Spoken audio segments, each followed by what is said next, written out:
Now who gotta move rockin' on? Now who wanna move crossing on? Now who wanna move out on? If you got stripes and you let the city know you rock 'em, yeah we got 'em, yeah we fought 'em. Like that black and orange up on 'em, bingo bottle, never stop it. To the beast and know 'em. Who they rockin' with the diamond stripes, flossing on the ring. Cincinnati, she's our queen, we gon' show the world. What's up, everybody? This is Ted Karras with the Cincinnati Bengals and the Cincy hat, and you're watching Bengals and Brews. Well, you're watching the Bengals and Brew, or the Buckeyes and the Brews, and the Reds and the Brews, and the Blue Jackets and the Brews. Look, Greg's got the Reds there. The LS Brews. I got my Ohio State wall over here. I'm just football. And weird. Don't forget about the LS Brews. I need to set this up in my man cave. Oh man, Dale showed us his fucking setup and he went offline. He's already hitting. He's got fragile shit, man, out there. He's already hit the cherry. He needs. Yeah, you got to be careful the way you twist those wires, man. Careful, Dale. Don't touch the wires, bro. Yeah, it's so finicky. Whatever, it happens. Yeah, I got a new light and it looks like shit. I hate it. Well, I said before the show started, you look like you were going to tell us the scary story, and I was like, so the Bengals went to Minnesota. Yeah, that's what I was going to say. I'll tell you a scary story about the time the Bengals went to Minnesota. Yeah. Once upon a time. And then they started doing the school chant, and then I was like, oh, fuck. Like, from that point forward, I was like, oh, we're screwed.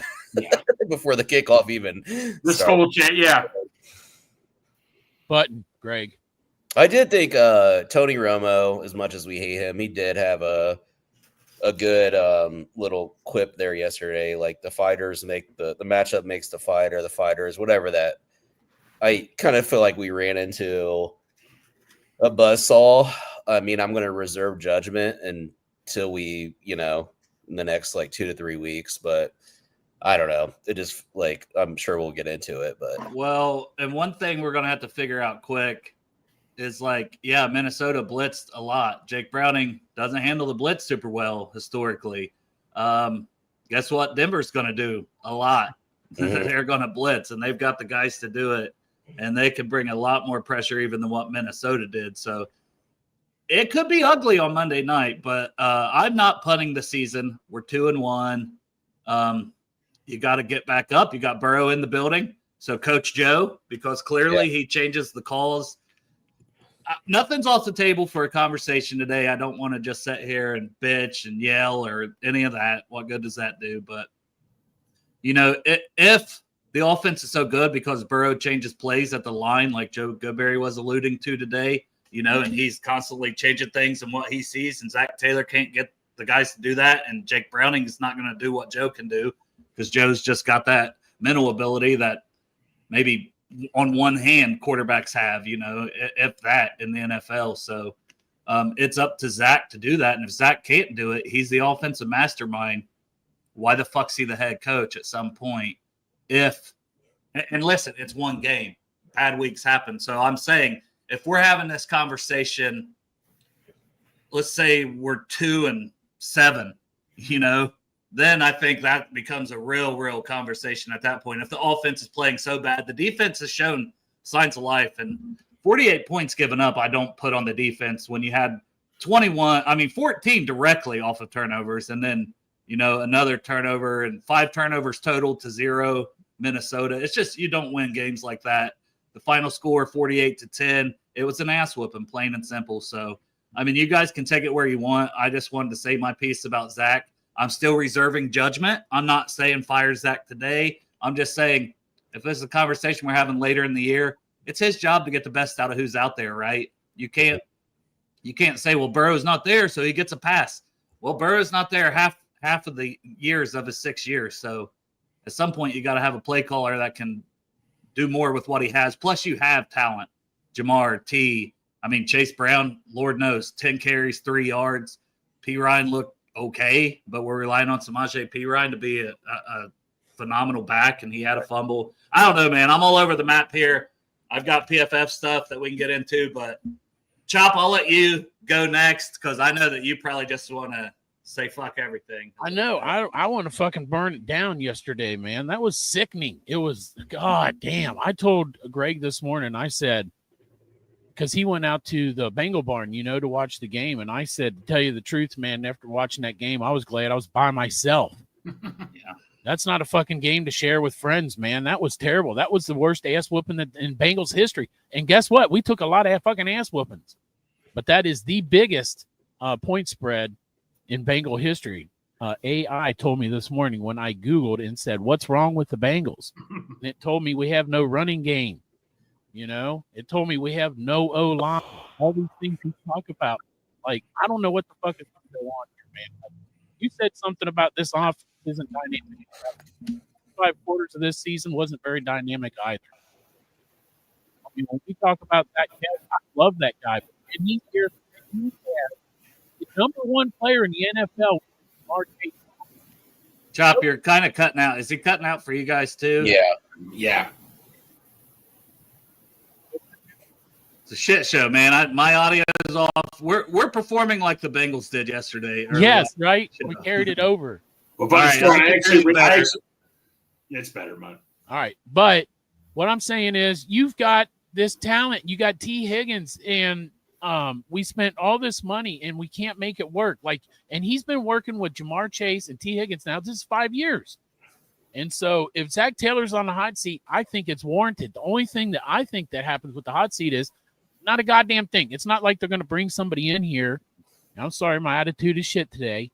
I'm still mourning, but they're not going to bring someone in here fresh. And I don't have anything against you, Dan Pitcher, but I'm tired of these fucking inner move ups. You know what I'm saying? So if you're going to get a new regime, get a new regime. But that being said, man, I'm in mourning. That loss yesterday, they affect me worse, I think, out of anybody on this show. Like, I know, Dustin, you can take a very black and white look at things. I think you're good at that. But, I get emotional. You know what I'm saying? And that fucking loss, man, it hurt me yesterday. It hurt me bad. You're calling me dead on the inside. Yeah. When it comes to football, man, you have a way of looking at things very objectively. Well, black and white. I think you watch a lot of the NFL. It's a mess right now. I actually think a reporter. Did you guys listen to Zach Taylor's press conference? Oh, I wasn't torturing myself. Yeah, and then again, I just say this as context and not trying to defend anything or make excuses. But I love a reporter asking a question. He's like, "Hey," I think it might have been Dan Horde. He was like, "Hey, I watch a lot of the NFL," which I do. As you guys know, I set up multiple every game. Yeah, I don't fuck around. No. He was just saying how consistently across the NFL guys are under duress, quarterbacks. You got to have quarterbacks. I keep saying this, that can make plays with their feet, that can get out of the pocket. Look at all the big plays that Justin Herbert made to beat the Broncos yesterday. He got pressured on 50% of his dropbacks, sacked 5 times. So what that's going to call for is we're going to get a lot of pressure from Denver. What that's going to call for, Browning's going to have to make plays out of the pocket with his arm. That's what you got to do to survive in the NFL. And that makes everything black and white for me, because if you're not doing that, you can only scheme up so much. So the scheme was poor. I think it has been. I think they're trying to find their footing. We played some really top defenses. Hell, if the Browns had a quarterback, who's beating the Browns? Shit, man. You know what I mean? So I think as in the midst of us trying to figure things out, unfortunately, we played against even Jacksonville made the Texans look like an absolute joke yesterday. And I know the Texans offense hasn't been great. So we've ran up against some really good defensive lines, but unfortunately we're going to be in a month into the season now. We're going to be playing another good defensive line. We're going to have to come up with ways. I think we have to move our expectations of and we probably already have, of being this explosive offense. We just got to figure out ways to grind through games and just get sustainable drives, even if it ends in 3, just get points on the board and just win games that way. And the defense will have to be opportunistic, and you're going to have the defense step up even more. But you can't turn the ball over. Then you're just screwed. We thought, maybe we got a chance to get back in this. 17-3, score here, get the ball after half. boom, no fumbles. They take it back to the house, 24-3, and then we fumbled 2 more times on the next 2 possessions, and it was over at halftime, 34-3. Greg, your thoughts on that? Your thoughts on anything before we dive into PFF and look at how players graded, which whatever, it's just something to discuss. On a plus note, when Chop's mic was a little messed up, it made me realize, I got to adjust my mic right here before I talk. That's the only good thing that happened to me. What the fuck's a mic? Better get that mic right. The mic. Yeah. Mickey's, the 40-ounce Mickey's. That's like my kid used to talk about the Wi-Fi here. Yeah. Got to log on to the Wi-Fi. But yeah, no, anyway, I mean, what's crazy is I think, Dale, you sent this. The defense, if the defense played like they did last year, we would be in the playoffs easily and all that and stuff. I do not blame the defense at all, really. We were put in bad situations. The offense, man, was just total unfortunate bad luck yesterday, man.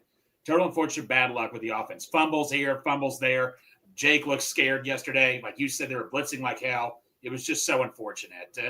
It just really was. Like I say, I am not putting all the blame, and I'm really not going to blame the defense much, to be honest with you, because just of what the offense put the position in with them, Yeah, if your offense turns the ball over 5 times, you're putting your defense back on the field constantly. Those led, like I said, directly to 14 of those points when the defense wasn't even on the field. So, not saying the defense played well, but it's hard to really judge the defense too bad when your offense turns it over 5 times and gives the other team points, short field. You're constantly on the field. There's some defensive players we'll talk about and performances that were okay, but we'll stick with the offense for now. The only one I clipped up was Orlando Brown's first half. His pass block grade was a 41.5, and I think you could see it on what I clipped up. I mean, he looked slow. I'm not saying it was completely awful. I know 41 sounds awful. It was bad, and the bad was really bad. I mean, just completely getting beat. I'm worried about his foot speed. I'm worried if he has any foot speed anymore.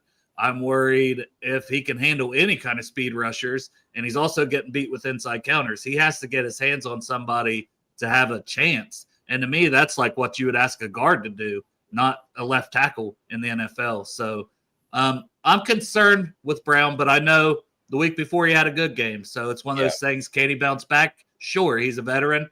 I'm sure he's going to be critiquing himself and pissed off about his performance, but it was bad. There's no 2 ways around it. It was bad. So we'll start with Orlando. Dustin, what are your thoughts on Orlando Brown as a whole and his performance yesterday? I think since Orlando Brown got here, I mean, you could always tell his weakness was against some of these more, speed oriented rushers. I think as you age, it just becomes more of a problem, right? So I think we're seeing a little bit of that. Now, is that to say he can't perform at a pretty good level still? I think he can. But I think you summed it up pretty perfectly there. There is kind of a loss of being able to get to his spot. I mean, guys are simply just rushing around him, to be honest. Now, some of that we do got to take into account when you're in a home dome stadium like Minnesota. I've been to a game there. You can barely even hear yourself think. Your ears are ringing after the game. So some of that it's changing up the snap counts and you're trying to go silent count. That just for the pass rushers, that just makes them be able to tee off. And I don't think any linemen, I don't think how good they are if guys are just able to tee off are going to have challenges. So I'll take it with a grain of salt. It's something to keep an eye on. I think across our entire line, there's been calls about maybe technique issues, about physicality. I mean, individual performances is kind of up and down. It's definitely something to kind of gets your antennas up. And if you don't start to see improvements over the next 2 to 3 weeks, do you start to think about just playing the young guys, right? And just see there's no one. It's the problem for the tackle spot. We don't have tackle depth, and even Rivers at the guard spot, his grade was a 32.8. We were Reisner had a 77.5, and we're all hammering on him. I know he had a bad week last week, but he kind of bounced back, at least from the grades. and looked pretty decent. Like I said, I'll watch it and, break down him specifically from the first half. I'll try to watch Rivers and see if it was really that bad. But grade-wise, that's oof. So, I mean, he's the only other guy you could put at tackle, but honestly, he didn't look like he could play tackle against third stringers in preseason. So I just think they've got no depth there. I kind of tossed out earlier, what if they tried men? They're not going to do this year, but at what point, if Orlando gets older, you got him under contract next year? He came in the league as a right tackle for the Ravens. Do you flip him to the right? Mims is a little more athletic and have him on a quarterback's blind side? I don't know the answer to that. Mims has trouble with stunts really bad still. And I think that could really hurt you on that blind side. So I don't know. Just but go ahead, Chop. Your thoughts in general on the line. I was going to say, like, commenting off what you said, didn't Orlando Brown have it put in his contract he was going to be the left tackle? Like, that's one of the reasons he came here. He did not want to play right tackle. I don't think you can put that in your contract necessarily, but I'm sure the big reason he signed here was because he wanted to play left tackle. I mean, You've played it now for what, 3 years? So I'm just saying, if it starts to decline, next year's last year of your deal. I don't disagree with you. I just don't think that conversation goes well with Orlando Brown Jr. because this guy is like really wants to be a left tackle because his dad was a right tackle, and he wants to be that left tackle. So I don't know how that conversation is going to go. I don't disagree with you. I love Zeus. He's my dude, but I mean, I love the Bengals, and players come and players go, and he is getting slowed down. I was just telling somebody the other day, man, going into this next draft, I'm thinking going into the season, I'm thinking, man, we could use a nice corner, someone in the secondary, either safety or a corner. And now I want a left tackle. Like already, we need a left tackle because it's bullshit. Maybe it's not a fancy position, but something's got to happen with this O-line. Who the fuck would have thought that? I felt like our O-line yesterday was worse than our Super Bowl year, right? Don't draft Spencer Fano or the other left tackle for Utah. Well, they didn't look, and they hadn't played a lot of people, so that was a big test for those guys. Those Utah tackles versus Texas Tech. Texas Tech has some dogs, but man, they didn't look great. Christ. Now I need to go back and watch it and see just how bad it was. But yeah, there was some noticeable. I know there was some noticeable bad, but I like Fano. I like his athleticism, but he's a little smaller. I mean, there's just, I don't know, man. Relying on the draft is such a crapshoot. I mean, obviously, as we get closer to the draft, I'll study these people more and more. But yeah, it's hard to think you'd have a better tackle even in the draft next year. Well, than Orlando and Mims. Yeah. You know what I mean? I don't think you do. That's the thing. Like that's your tackles for this year, and most likely that's your tackles for next year. And then even if you draft somebody, you're probably not wanting to toss them out there and start them right away next season. Dale, I love your idea of thinking about Mims at left tackle though, because I would be willing to take a lesser right tackle than having like a rookie come in and protect Burrow's blind side. On the left side. So I would love the idea of like shuffling it around. Maybe not this year, but just like I don't think wouldn't it almost be like a rookie because Mims plays right tackle at Georgia, so he's only played right tackle. And then if he'd be going to the left, it'd be a huge learning curve, wouldn't it? Plus, it's not like he's fucking great right now. Well, and that's why I said I definitely don't think it would happen this year. You'd have to have that plan, when you left at the end of the season and start working on it literally from January on or whatever, my only thought with that is because of how athletic he is. You know what I mean? He was one of those guys that he's just a freak of nature for his size. And maybe that can cover and I don't think he's super nasty. You know what I mean? Like he's not really a mauler, not a finisher like you would expect for a guy his size, but he's got really good feet, really good quickness. And I kind of like that on the left side. Like his recovery speed is really good out on an island. So I know maybe he's not perfect or whatever right now, and switching him sides could hurt his development. I understand all that, but I also just question what do you have to protect Burrow's blind side, and what's better even when Burrow comes back next year. And I know we shouldn't be having these conversations, but it's just part of the conversation to me is what's best going forward. You know what I mean? Thinking when Burrow's back. And if Orlando doesn't look better, I think it's a conversation worth having prior to next season. We'll see. There's still plenty of time for coaching to look better to the players. but it's a conversation after an ass whooping of 48-10. Zeus looks a little slow-footed. Yeah. I mean, he ain't alone. You know what I mean? Yeah. Like some of these guys that we really love, like he opens up the show for us. I feel like Ted Karras. That's where I was going to go next. A 52.3 pass block grade, a 45.8 run block grade yesterday for Ted. I mean, that's just not good enough. If that continues, I want to see what Matt Lee has. Yes. I mean, personally, like I know Ted just got his extension. Love Ted. Love everything he's about, but I love the Bengals more.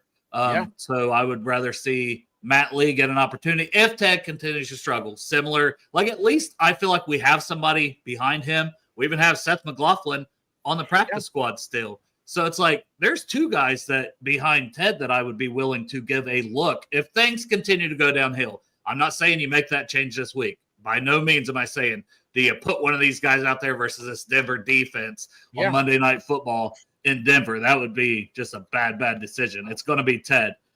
But if the performance continues to decline, let me see what one of these other guards have. I mean, I just think it's fair to ask.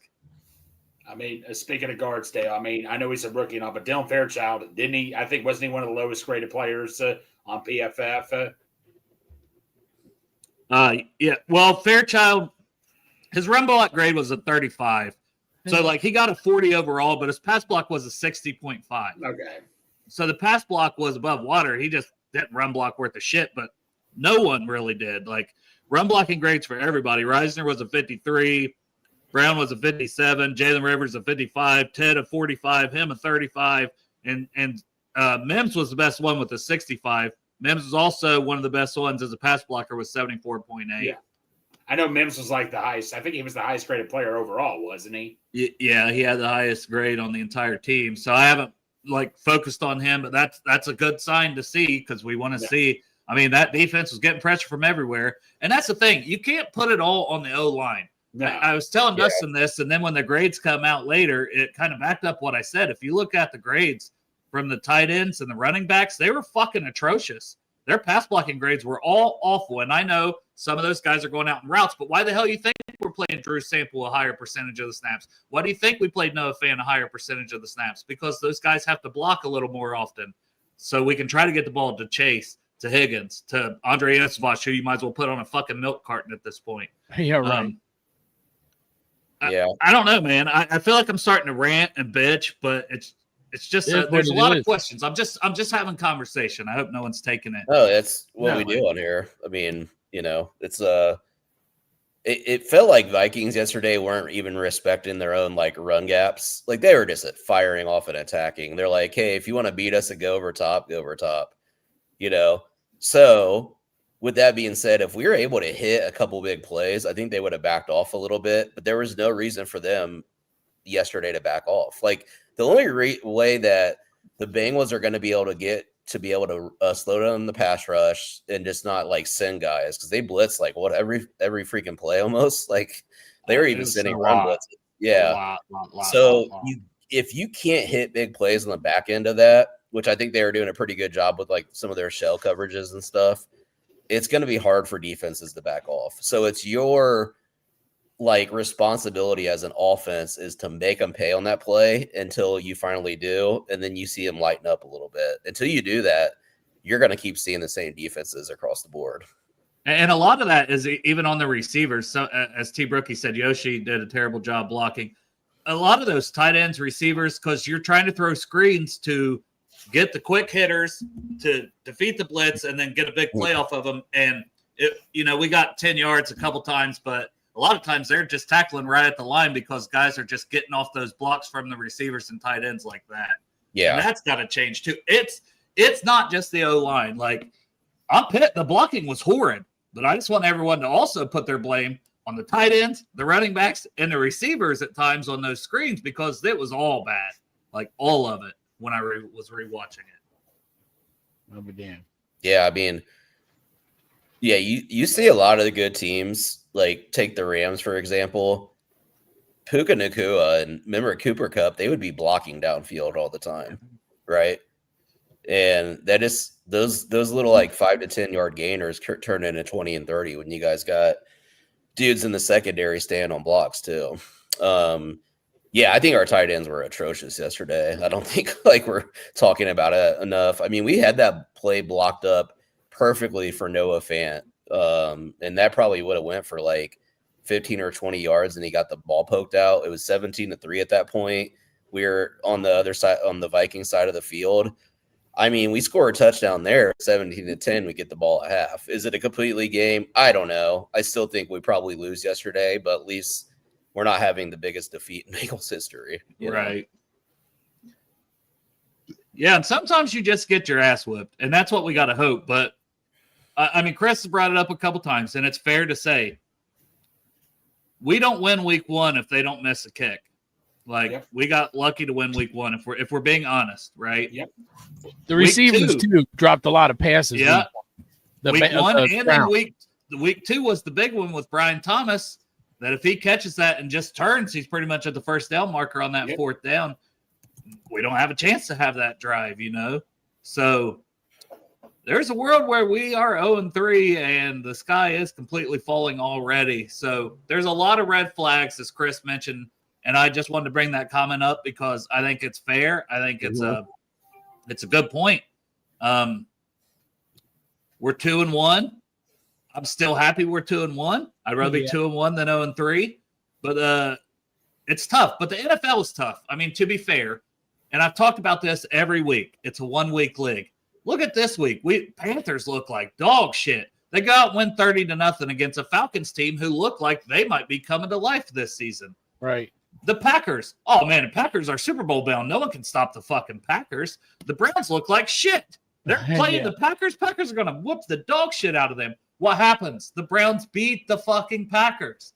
The NFL is a 1-week league. Yeah. And coaching matters for it to be a 1-week league. You can't let this shit fester, but it can go downhill quick and run a season. Well, Dale, Zach Taylor is really on a fucking hot seat, in my opinion, about getting this team ready for Monday Night Football. If they come out and get their ass whipped like they did against Minnesota, pitchforks are going to be out. And honestly, at that point, it'd be hard to, if you lose again 40-10, I'm just throwing out that, in a world where that happens and your offense looks like complete dog shit, man, I'm saying, fuck, come at Zach. Fuck it. But probably at 47-10, Mike Brown will see the fucking improvement and go ahead and extend Zach, like Darth said earlier, for another 2 to 3 years. Yeah. Yeah. Well, he knows he's got 1 year left on his contract, too. That's important to note for everybody. So Mike don't have to pay 2 coaches at once. I'll ride with Zach for 1 more year at least. I could see that too. But Dale, the NFL used to seem so obvious. Like with the Patriots, you knew the Patriots were really going to win every single week. But it seems like the NFL nowadays, man, I guess with the exception of the Eagles that are 3-0. But I mean, the NFL is so unpredictable these days. I've figured these last couple of years. Am I right to say that? Yeah, I think if you look at injuries, the Green Bay Packers are down 2 to 3 linemen right now. Right. Everybody was promoting. And their receivers, Dustin, I talked about it last week when they won. I said they need a receiver. I told you guys that. Yeah, I was just saying Green Bay was promoted as your shoe-in for Super Bowl winners. All of a sudden, that offense looked it was against the Browns, but that offense has nothing right now for Green Bay. The Browns defense is really damn good, like you said. Mason Graham is just destroying everybody. They look like tank, man. Myles Garrett. I'm still pissed they got Mason Graham. I'm not over that. I was just take Travis Hunter. They got a extra first round pick next year and Mason Graham. That was fucking brilliant, in my opinion. Yep. Yeah. Somehow they'll still suck. Yeah, I know, because the quarterback, because they can't find the quarterback. Nope. They can't find the quarterback. I'm glad that they're winning games, though, because I don't need them up there at the top. Yeah, go Cleveland, win some games now. You don't want them to get Nussmeier, do you? I don't want them getting to Nussmeier. Nussmeier might get himself out of it if he keeps I was going to say, I don't see Nuss in the top 10 right now, Chop. I don't see it. It's about to kick in, Dale. Don't sweat it. We got this, bro. If Nuss gets a little bit of pressure around him, he just turns into a Fine, pumpkin. Dustin. Fine. But Greg, going back to what you're saying, I guess the positive, I don't want to be here, Mr. Positive, but let's say the Ravens lose to the Lions tonight. Right.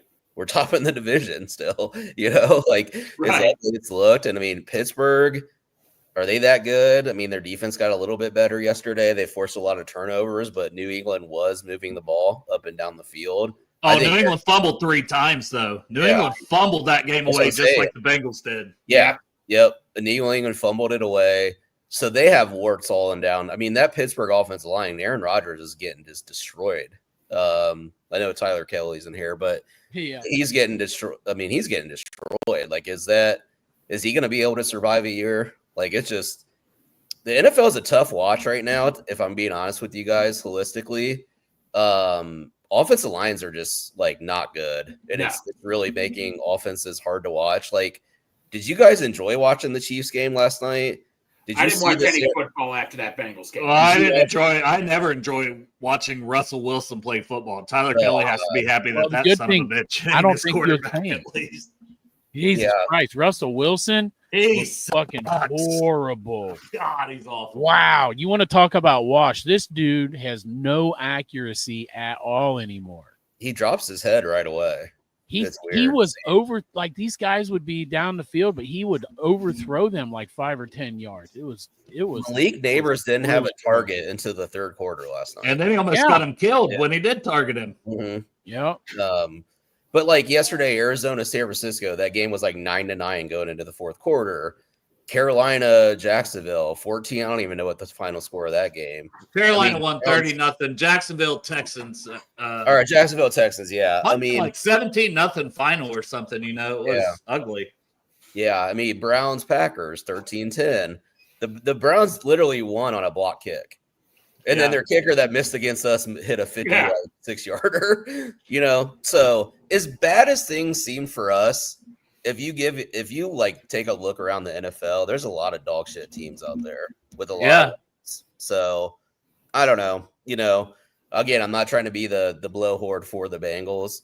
No, but I think you're literally all you're saying is the Bengals' best chance is that everyone else looks like shit for the most part. Well, too.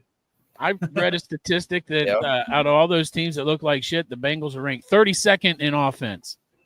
Yeah. Last time I checked, there's only 32 teams. Well, can we put playing in the preseason matters to bed? No shit, man. Yeah. That didn't work, did it? No, we're not. We don't need to play our starters in the preseason anymore. I mean, luckily nobody got hurt in the preseason. So we'll play him. Don't play him. Like, why? We're still off to a slow start. The offense still looks anemic. Like, it still looks like they're out game planned early in the season. And then the players don't look ready to play. And at the end of the day, I still go back to coaching on that. You've got to have your guys. I know players have to make plays. I do understand that, but man.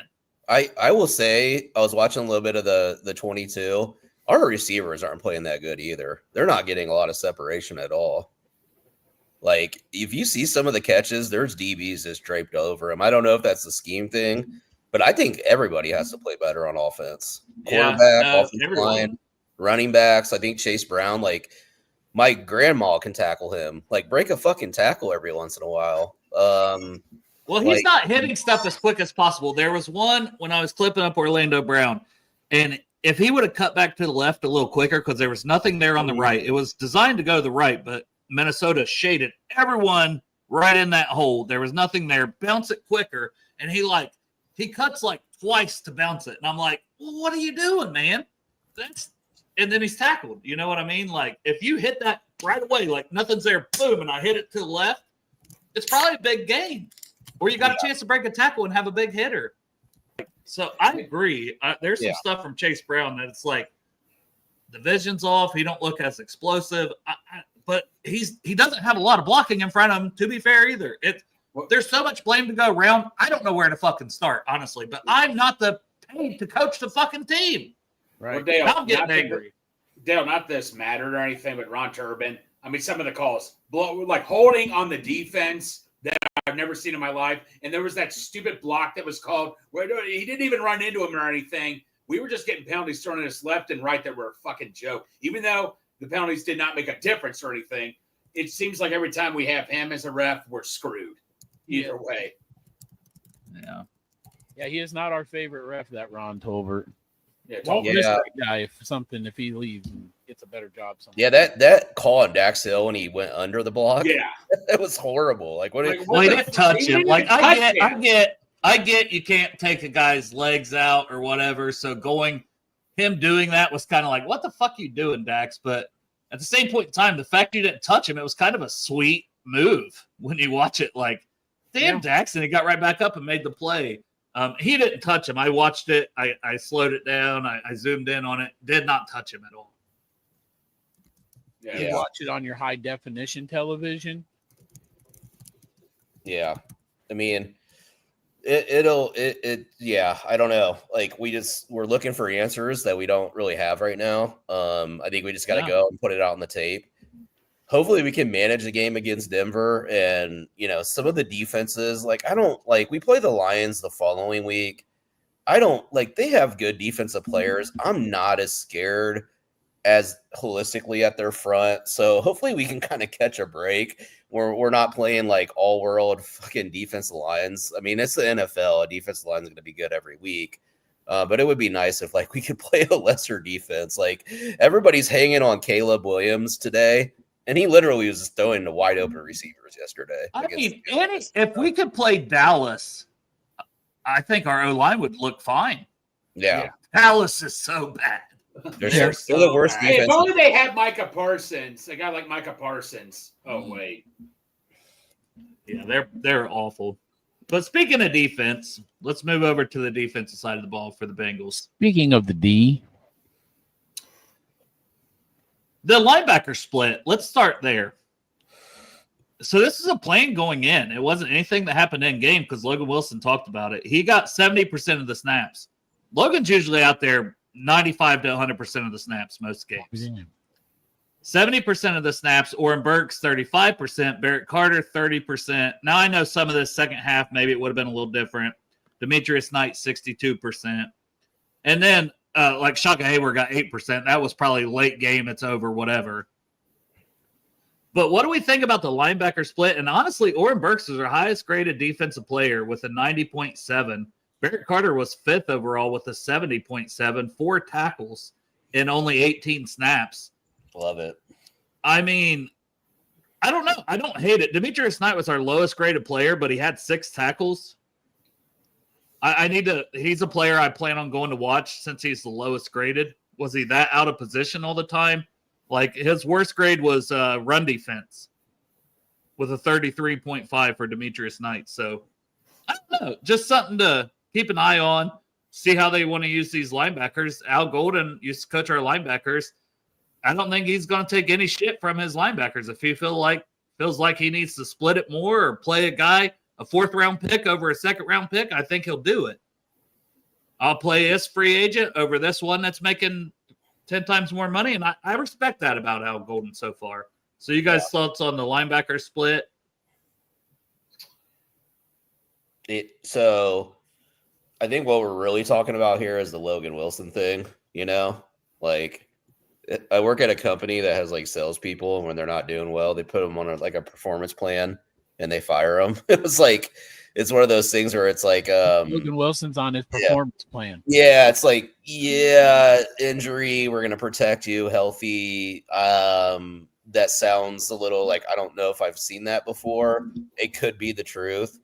But I think in the linebacker room, if you look at the Vikings linebackers yesterday, just speed and force. The more that we can get those guys on the field that play with that attitude and get downhill, I'm all for it. And Logan, he looked. We don't win that game week 1 without Logan, and he went out injured and came back. But yeah, his coverage grade was a 34.5. So if you can't cover anybody, there you go. Right, you're not getting pressure as a team. Well, it's hard to keep you on the field 100% of the time, right? I mean, I think it really boils down to that. And we think Barrett Carter was one of the better covered linebackers in the draft. Oren Burks, his coverage grade was a 42, so it wasn't like he's better there. But I think Oren Burks is your better pass rusher, probably the best pass rusher they have on the team. 74.1 pass rush grade. He looked good doing it last week, looked good doing it again this week. So, yeah, that's It's interesting. Very interesting. Any thoughts, Greg? At least the linebackers are playing somewhat better, right? I mean, I'll try to be, hey, look, you know me, I'm Mr. Positive. I mean, that was good to see the linebackers grade out well, even though, like you said, Knight was the lowest rated player, but at least he had 6 tackles still. I mean, that's somewhat good. I mean, like I said, the defense, I'm not going to blame the defense once again. That was all the offense right there, in my opinion. It just sucks is, I'm just going to say about the defense overall. If our defense, like I said, if our defense played this way last year, just somewhat consistent, we wouldn't have had a problem last year. But we just can't have anything all on the same page. No. It just seems like, man, it just gets frustrating. But you know what, man? I'm still holding my head up. I'm ready to go next week against Denver. I mean, well, I want to get KP super chat. Burrow has covered so many flaws for years, and I think that's part of what we were talking about earlier with the checks at the line and what he sees, he can get and where as right now it's whatever Zach's calling, and it ain't working. With Browning, and Burrow's not able to just go and do his own thing. Burrow's back in the building. Coach Joe's going to have to coach us up. I mean, that's an expensive coach, $250 million. But hey, if that's what we got to have, Man. if it helps, it helps. I don't know, man. I'm team whatever. But KP, thank you for the super chat, brother. Yeah, thanks, KP. And Crip, I do think Miles Murphy had a good game. 4 tackles, a half sack, played 43% of the snaps. So 26 total snaps, 71.8 overall grade. He was the 4th highest graded player. And two of those guys above him are PJ Jules and Chaka Hayward, who played limited snaps. So Miles Murphy, for a guy who played 43% of the snaps, one of the highest graded players on the team. 62 pass rush, but a 70 run defense. So he's solid as a run defender. And he got in on half a sack, and he plays hard. And more snaps. It's good for a guy like that. He's an effort player. That's just what he is. He's not going to have the greatest pass rush arsenal, this, that, and the other, but he's going to give all he has every game when he's out there. So I respect it. I know we shit on him a lot. Well, we don't as a show, but as a fan base, I feel like because he's a first-round pick. It's kind of like when you're Drew Sample and you were a second-round pick. You may be an okay, solid player. Maybe you just shouldn't have went in the second round. Maybe that's what Miles Murphy is. Maybe he's an okay, solid player. Maybe he should have went in the 3rd round instead of the 1st. And that's what makes it tough for a guy like that. But it doesn't mean he can't be a good NFL football player.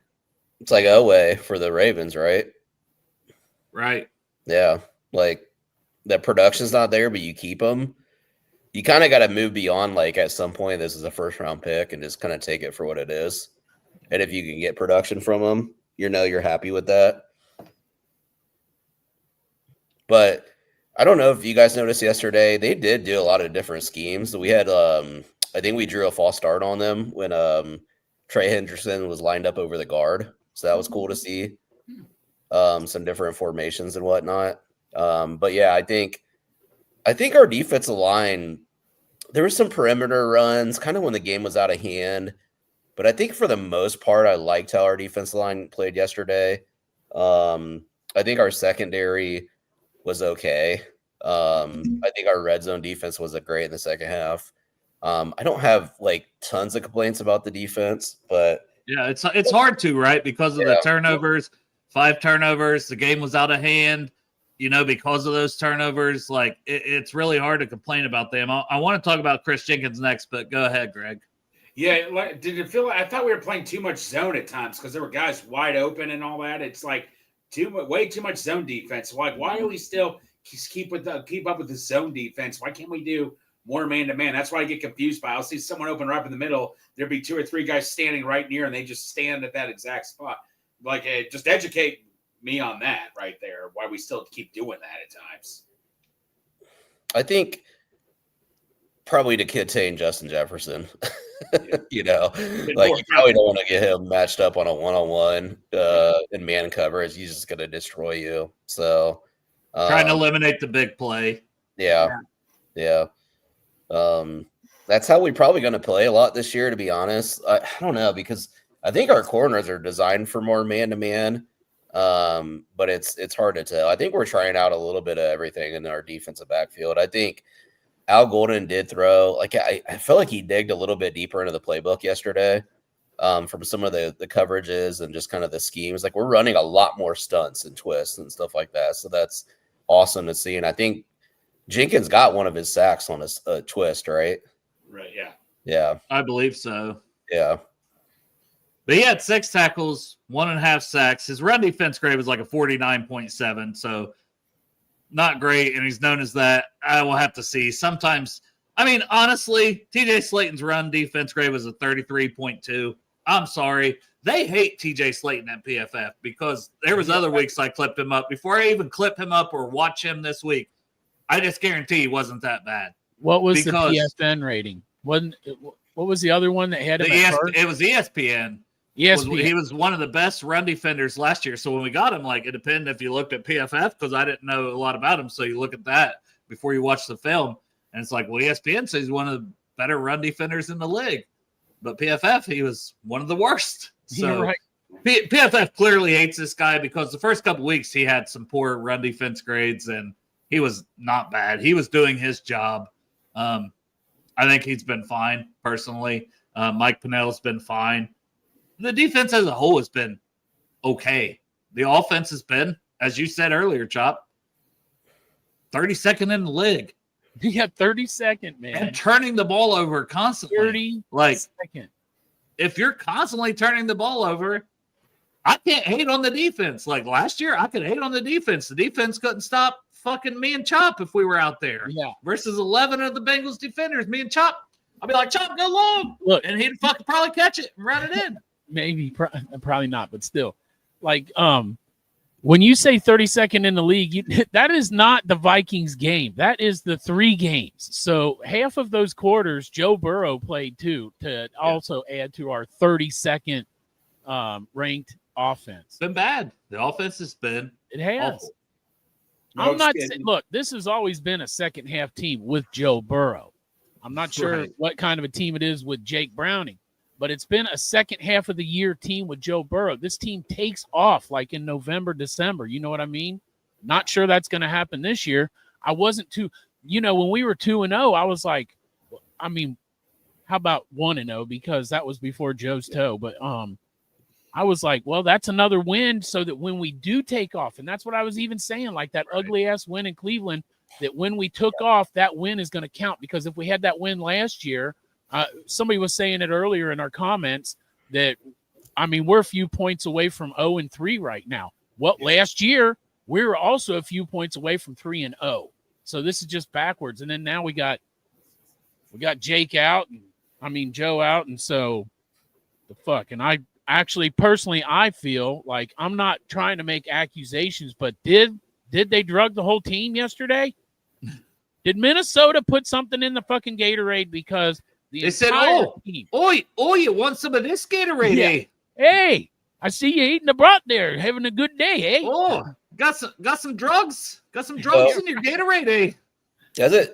Has the Bengals have we ever won in Minnesota? Never know. Santori told me this. Before we played Minnesota, we were 0-6, and we've always gotten the crap beat out of us. Santori pointed that out before the game started. I didn't like hearing that, but I'm like, holy crap. And it continues. Well, lopsided loss in Bengal history, so we've gotten the crap beat out of us even worse. Do you guys remember when San Francisco went to the Super Bowl, I think 2 years ago, and they went and played Minnesota on Monday Night Football, and Minnesota beat them like 31-3 or something like that?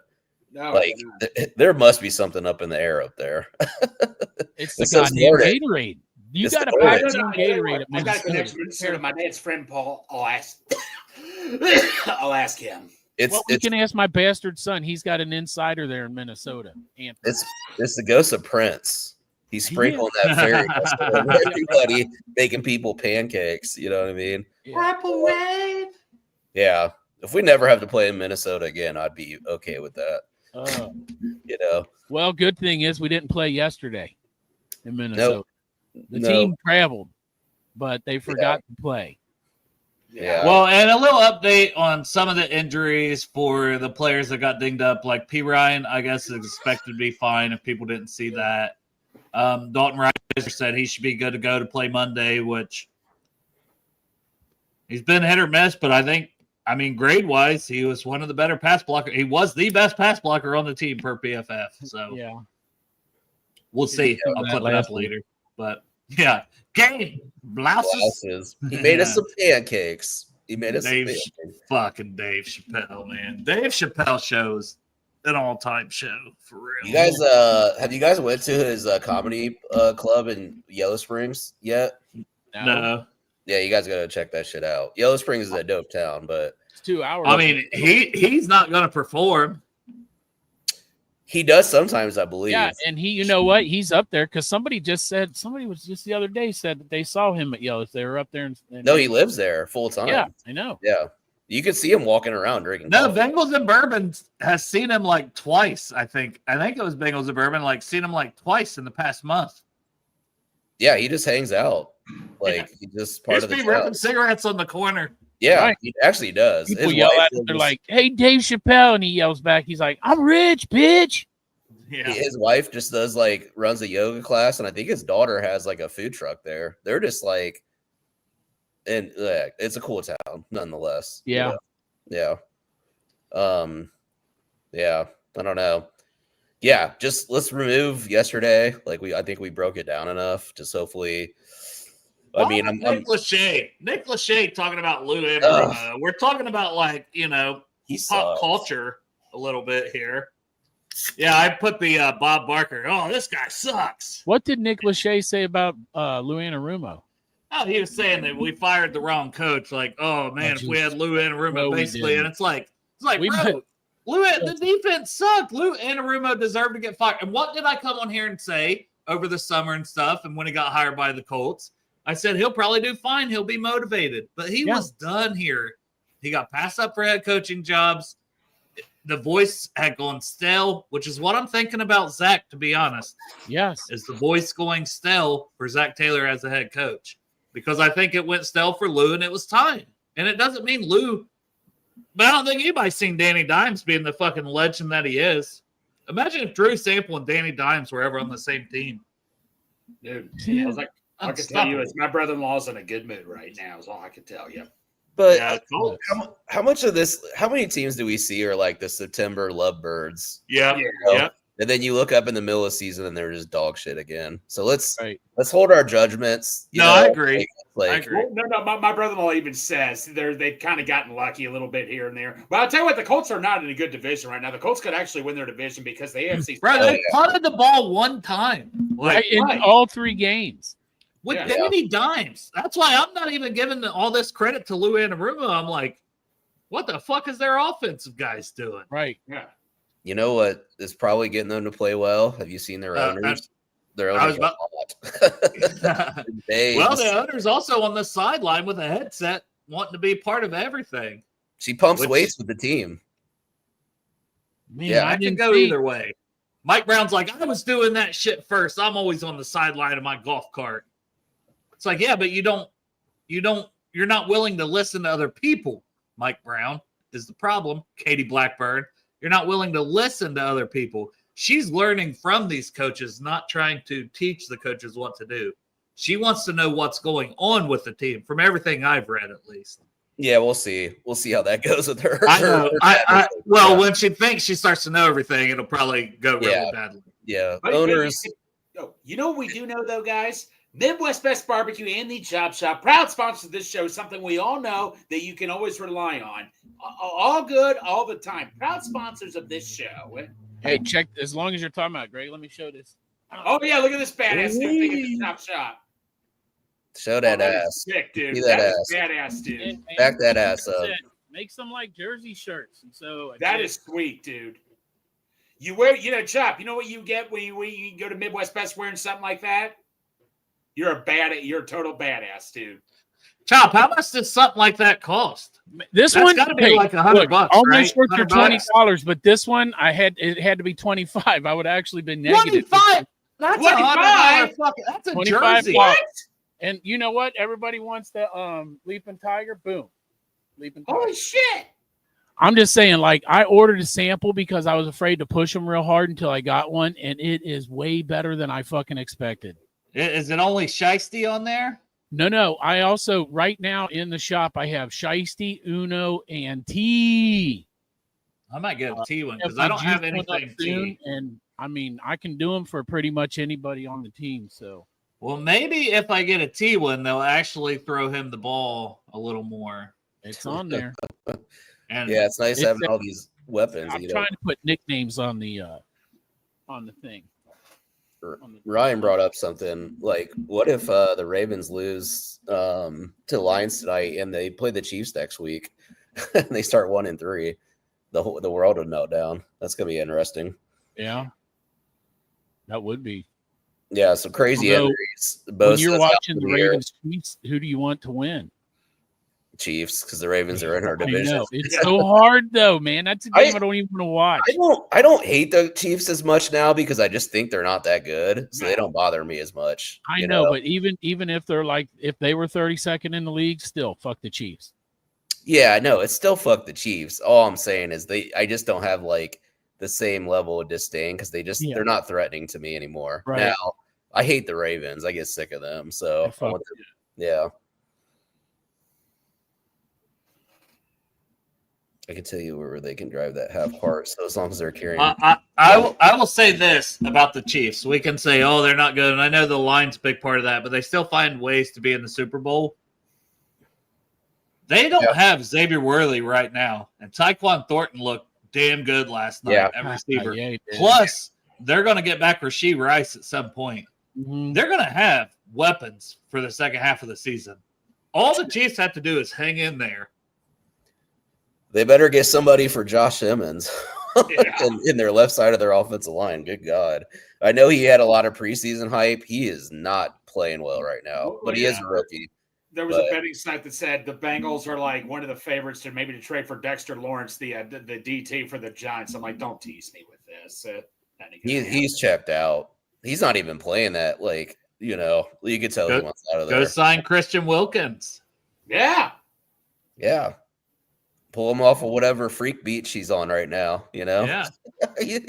So New York isn't playing Dexter Lawrence very much now? No, they're playing him. He just doesn't look like he's like into it at all. Oh, why would we want that? I mean, why wouldn't he be into it there? Boy, that's a fucking D line there. Yeah. And then the Browns, I think, lost. Because he has to watch Russell Wilson at quarterback, and he goes, fuck this. Well, maybe he'd much rather come here and watch Jake Browning. I don't know, man.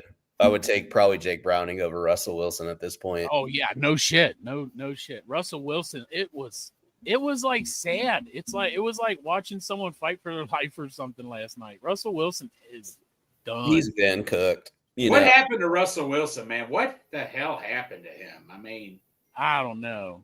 Honestly, if I married Ciara, I probably wouldn't give a fuck about football no more either. No. Just saying. Well, no. The thing is, too, it's like I feel like players fall off out of nowhere. The Commanders gave Terry McLaurin all this money, and I don't think he's doing anything. Got us canceled. Our boy Terry done? Scary Terry done anything this year? I don't know. I know they had Marcus Mariota. They still won. I feel bad for Ashton Jitty, but I don't think so too much off the top of my head, but I haven't really paid a lot of attention to him. I mean, our resident Washington guy might know. I've been pleasantly surprised by Trey. I just get scared of like some of these players get bigger contracts. And how much do you ever get the value out of them? That always scares me. Well, guys, I think we talked about. Actually, I take it back. We talked about this. I was like in a Twitter Spaces discussion with a few people, and obviously, right now it doesn't look that way. It's going to happen. But if Jake Browning balled out, do you risk tagging Jake Browning and losing Trey Hendrickson? And some of them said, "Yeah, I would not. I would do that immediately." You would take. Wait a minute. You would tag a backup quarterback over a premier? If Jake Browning balled out like crazy and had a Pro Bowl year. You brought this up on Friday. I know. I mean, I retold it. And I was like, no. If you do that, Joe Burrow is still the quarterback. Why would you franchise tag a backup? Because you could get a first round pick for him. You'd be amazed what people would give up if he balled out. I actually think what Dustin said Friday is more relevant than that. Would you draft a first round quarterback and do what the Packers have done? Chop, you had to go to work, so you weren't on here. Yeah, but it's not saying you're replacing Joe Burrow next year. It's saying you're getting a first round quarterback and getting him in here for 3 years from now. If Joe Burrow stays healthy for all 3 years, And guess what? If Joe Burrow don't stay healthy, you have a backup quarterback that has first-round pedigree and talent. You know, I think I was watching it while I was taking my dump before my shower because I remember that part. And I thought Packers did it. And then I heard Dustin say Packers did it. I was like, yeah, because they're on their third quarterback in that system. And it's worked out handsomely. And all those quarterbacks. Well, so not far, yesterday. Jordan Love's got one, but Brett Favre and Aaron Rodgers both got Green Bay a Super Bowl. And that's all I need is just one. I just need one. Well, you don't want to fall into a QB purgatory either. Like, nope, and that's Steelers, what that motherfucker Tyler Kelly. Steelers are battling that for years, and once you get into that world in the NFL, it just becomes boring. Like, you're going to be cutting your grass on Sundays because you just know, like, even if you're a 500 team, it's just like, God, you guys are so boring to watch. Yeah, like, you know what I mean. So there's nothing worse than watching an NFL team with like an average quarterback, which might be the case for us with Jake Browning. You know, like it's not very fun. It's a hard watch. The only thing is if you take one, especially like Burrow is back next year, we know how he's performed off of the injury in the past. And I know you got to throw all this shit out, but at the end of the day, those are facts. Multiple comeback player of the year awards. We look like we could use a tackle. We could probably use a corner. We could probably use an interior pass rushing defensive tackle. The needs that are out there, you know, that's what's tough. But I do understand it. And I think we were more if you're picking in the 20s. Yeah. If this season goes downhill based off of how this game was, and it's one game, but if it goes downhill, like it's possible that it does, and you're picking top 15, man, you got to try to find a shutdown corner or a because you got the receivers, you've got them paid, or you got to find a pass protector for the future, even if, you know, he's not going to start next year. You've got to draft an O tackle or a corner, basically. And I think they would because that's what the Bengals do when they're picking in the top 15. Yeah, those are serious conversations to have in the draft, and it's all about like philosophy because it's like some people almost like treat offensive linemen in the NFL like the transfer portal, like let another team develop them and we sign them, right? Yeah.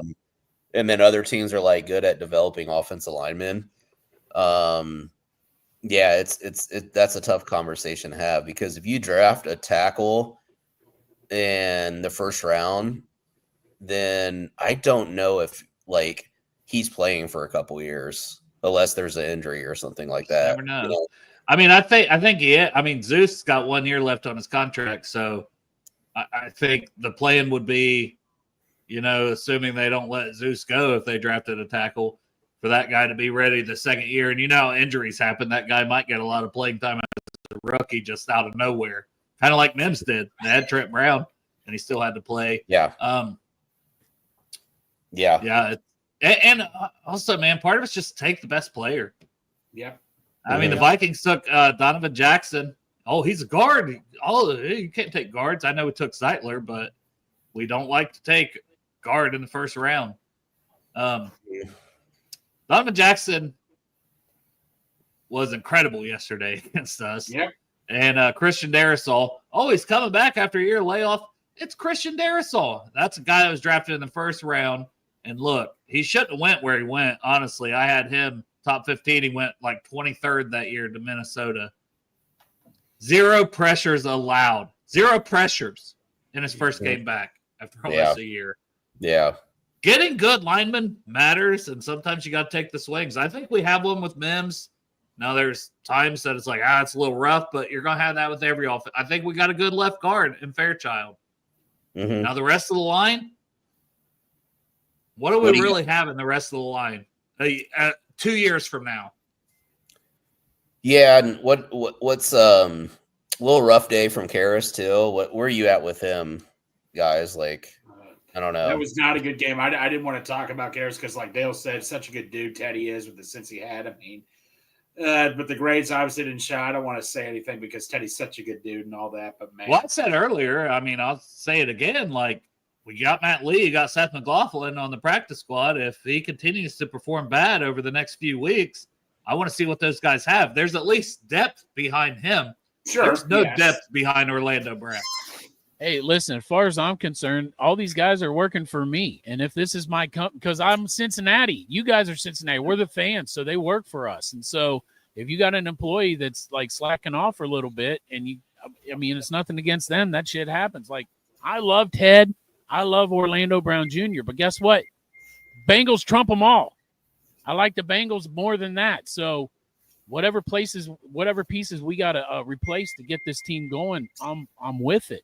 You know what I mean? And like, I think I brought up the comment that had you talking about how we still got Seth on the practice squad and we got Matt Lee in the wings. So, and Ted Karras might go ahead and he could bump over to that right side too. I mean, that's what I was getting ready to say is he played left guard. I don't know if he's played right, but let's just say Matt Lee supplants him. You still would keep Ted active on the roster. If anything happens, you put him back in, or anything happens at left guard or right guard, I'm putting him in at either of those guard spots.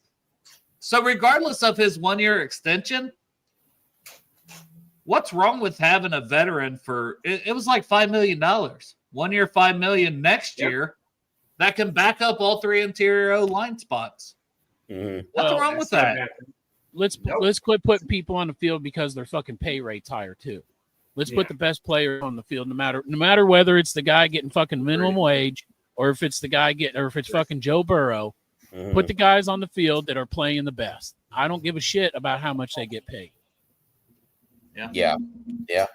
And that seemed like a big problem with like Lou Anarumo. He liked playing the older guys. He didn't like putting the new talent in. And one of the things we said we liked with Al Golden is he was putting in this new talent. And that's a change I would like to see the Bengals make. Yep. Sorry, I cut you off, Dustin. Go ahead. No, I agree. It's like you got to play the best people that give you the best chance of winning. Now, I think it's obviously easy to run to judgment on guys. Guys are going to have up and downs. Yeah. I think collectively, nobody on the offense was good yesterday. So hopefully some of these guys bounce back. I think, we're still going to see some growing pains from Mims, from Fairchild. I do like how those guys are playing overall. And then, kind of the other guys, the veterans, they got to step up their game and show that they can still play in this league, So those guys got to definitely take pride. And moving forward, against Denver, it's going to be a very tough test, but what better way to go prove yourself than playing against the best, right? Yeah, It's an opportunity. Is Denver the number 1 defense in the league right now? I don't know statistics wise, but if you watch that defense, they are electric. Nick Bonito, Jonathan Cooper. They got my guy Ellis that I loved a couple of years ago. They just have it in waves. Justin Stranad at linebacker that they bring on the blitz a lot. They've just got guy after guy after guy that they you could attack Riley Moss and you could attack their linebackers. That's what if your protection holds up. Yeah, that's if you want to find a weakness, go after Moss, go after the linebackers. Obviously Surtain's shut down. I think Chase has done okay against Surtain. Yeah, I think he had over 100 yards against Surtain last year in that late game. Here's how I know that, Dustin. I was like, sitting with Santori. And I'm like, you know what? Chase is doing okay against Surtain. This Broncos fan looks at me like he's only got 42 yards against him. And then Chase got like an 80-yard touchdown, and that Broncos fan shut the hell up after that. Yeah. So, Denver's defense, they didn't play like lights out the first 2 weeks. They definitely showed up last week against the Chargers. They sacked. And I forgot about Zach Allen, who they just gave an extension to. He's been very good for them too.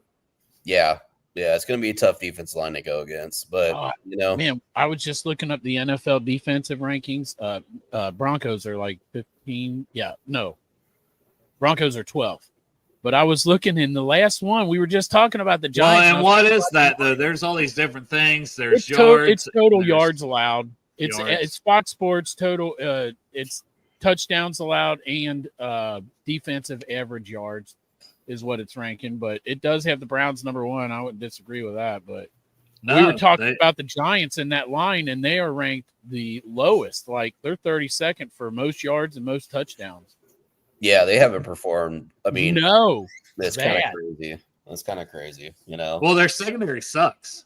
Yeah, that's the problem. Like, you could attack their secondary. I think you can get after the Denver secondary a little bit and the linebackers. The defense line, like, we just definitely, like, it's going to be a big challenge for our O-line. So, I mean, if they can hold up and we can take advantage of those matchups, you know, Feel positive about it. we'll see. I don't know. You know, it's hard to tell. Like, yeah. No, Chris, we're just talking, so I'm not getting to every question in the thing. But Crep's asking about, do you think we'll continue running the ball on first down? Because they were like, I wouldn't run the ball on first down. That's when I'd play action. Then I'd run the ball on second down. I remember him saying that. I don't know. Will Zach continue to try to run the ball on first down? Yes. Hey, let me Will he ask you. throw screen passes that might as well be runs? Yes. Will they work? Probably not. But We did throw. I know what he's talking about, Romo, but then we turned around and threw it a couple times on first down, and we didn't get it. Like, we didn't even Right. Yeah. Hey, if we're talking about running backs, though, like Taj Brooks got his first NFL snaps, you know, that he actually played the running back position. How did he do? I mean, I know his snaps were limited. I know Chase Well, that Brown was all in the second half, and like I said, I haven't watched that. I do have, like, I know he ran for I got it here somewhere. It's 5 carries, 17 yards. A little over 3. I mean, it's better than 10. Chase Brown. It's better than 10 carries for 3 yards. 10 Yeah, for 3 you're right. is Chase Brown, and then P. Ryan was 4 for 21. It's just there's no run game right now. There's no run game, honestly. That's what I was saying. Like, what about using Drew Sample as a fullback to help this running game or something a little bit? I don't think it would matter. Like, I know, man. and I'm he's reaching not a for fullback, draws, like- Dale. I know. I don't know, because, like, and here's the thing. I'm like, why do they run up the middle? Why don't they try to go outside? Well, they did try to go outside. That didn't work either. They, like, Chase Brown, I think he had a 50-50 split on outside and up the middle, and none of it worked. None of it. Here, I'm healing. Nope. I'm healing. Nope. I'm I'm over healing, it. man. Nope. No. Those are not a lot. Those are a win. She did not have any side boob out, and we fucking got demolished. I got her She's boob dead out, to me. She's dead to me. Yeah, I that don't doesn't care, matter she's to dead me. Yeah, that doesn't matter to me. You're dead to Dale. Call me, Steph. Bring up Madison Bear, and I'll show you why Justin Herbert's lighting the world on fire. Yeah. Look up Madison Bear. Yeah, exactly. Yeah, I do think, like, are there opportunities, Dale, from what you've seen to tinker with this? Her last name's Beer. Oh my Madison God! Bear. What the Yeah. fuck? Yeah, that's why you're an NFL. Yeah, quarterback. that's why Justin Herbert is winning games. Yeah, she's batty. Oh my Dale, do you see God. opportunities to, like, switch up what we did with the linemen in the run game? Like, do you think there is, like, dual blocking, zone scheme? Like, is there opportunities? Do you think, like, we could use the guys differently? I'm sure there is, and I'm sure people smarter than me would be able to say yes and tell you how and why. I just think guys are getting beat, Yeah, whether it's inside, outside, and it's everybody. You know, it's the tight ends, it's the receivers. If you're going outside, it's the O lineman. And if you can't win your one-on-one matchups in the run game, and you can't actually push the other guy back a little bit and create a hole, and you're the one getting pushed back, it's just broken. It just feels broken. No matter, I don't know how you scheme up to make that better when you know what I mean? mm-hmm. No matter how you scheme it up, I think if you're getting beat and push back and not creating any space, it's just broken. And I don't know how to fix it. Yeah. Neither does Zach. Sometimes you just suck. You know, like, sometimes. Yeah, you just, our run game sucks. yeah. What run game? We don't have one. Our attempt at a run game. It's Yeah. beginning of the season. Remember, we were talking about Chase Brown going this season like he ended the season last year and beating James Brooks' record. Well, that strawberry ice had him beaten. Yeah, I James don't think that. I think James Brooks' record is safe for now. Chase Brown, outside that 4th and 3 conversion, he hasn't even done much in the pass game either. I thought he could break the record too, guys. If you extrapolated it out from what he had last year when he didn't take over for Zach Moss till almost halfway through the year, it's like, oh man, this guy could definitely break that record. He can't do jack shit.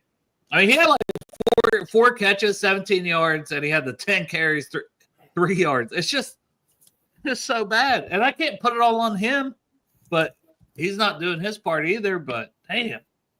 Mm-hmm. Yeah. It's broke.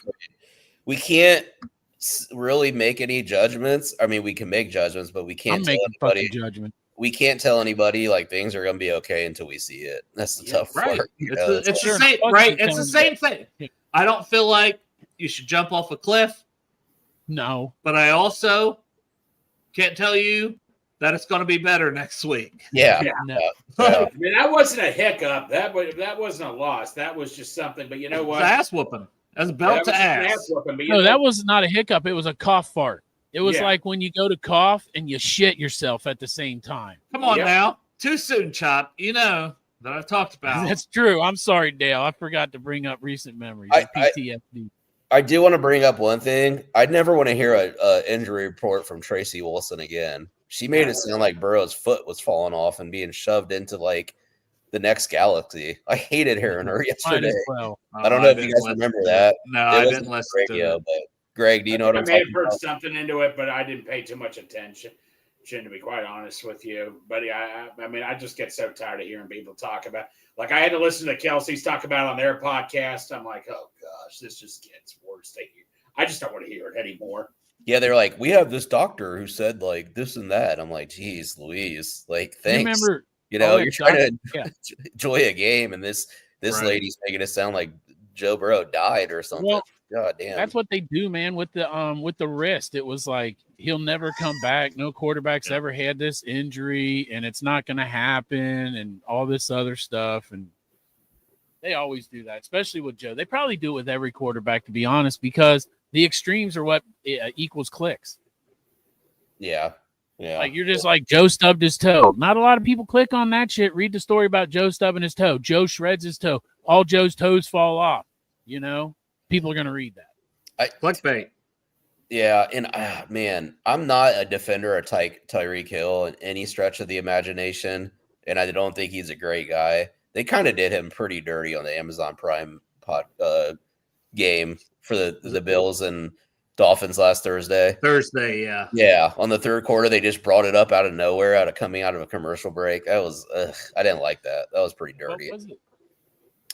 They just come out of a commercial break and it's not even in the flow of the game. It's just like they forced it in. They talked about like his recent, kind of domestic abuse issues that he had. Yeah. It just came out of nowhere. It wasn't placed within the context of another conversation. Yeah. It was really weird. It was like almost like, hey, we got to get this in now. Well, it's kind of like ESPN with their draft coverage, when they're like, oh yeah, well, his mom is a crackhead. She was a crackhead for years. Whoa. Yeah, they did do that. He just got drafted. Like, yeah. What are we doing? Yeah, that was wild. I remember that now. Holy shit. A good memory on that one. That was crazy. Dude, it's like every player that got drafted, there was some thing that was like, oh, his third cousin died from cancer last week. Right. What are we doing? College Game Day does that every Saturday. They have like a cancer story. It's like, holy crap. Like, I get, it's cool to tell stories, but like, man, holy shit, man. I just this is supposed to be the happiest moment of these kids' lives. Yeah, I remember 2 years ago, his mom was sucking dick for money. Right. Yeah. His mom used to be a whore. What? Right. No, there was a thing. Remember that Teams was asking a player if his mom ever sucked dick for money during the scouting combine? They got some weird ass questions they ask in the combine, man. It's crazy, man. Yeah. That's so wild. They treat like the way that they do some of these players is it's kind of like gross. It's weird. It's super weird. Well, then it's like, oh, you draft me. I remember you treated me like shit. Yeah. You're right. Let me give my all to you. You know what I mean? Like, fuck, come on now. Yeah. Yeah. All right, boys, we're an hour and 20 boys. minutes in. Should probably end this one. Appreciate everybody tuning in. We'll be back on Friday to preview a Monday night game. Ugh. It's probably not going to be good, but hey, you never know. Probably will be. We're probably going to win 48-10. Well, I'm going to predict us to get our ass beat, and every time I do that, we're usually competitive. But I have no faith that we're going to beat the Broncos in Denver on Monday Night Football. If we go 48-10, then I'll be the whore down in the parking lot, and everybody can run the train on me at the tailgate. With that, I mean, I'll drive 2 hours away just to get my dick sucked, Chop. There you go, man. We'll bring it All on right, down to lot let's one. go. If we win 48-10, If we win 48-10, I'll be there versus the Lions, even though I ain't got a ticket for the game. That's right. I'll be in that parking lot, get my dick sucked from Chop. Y'all just There you fucking go. line You heard up. it. Dale, you can come in with me and That's just it. sit on my lap. You can sit on my lap. Greg, I ain't prepared for something that massive.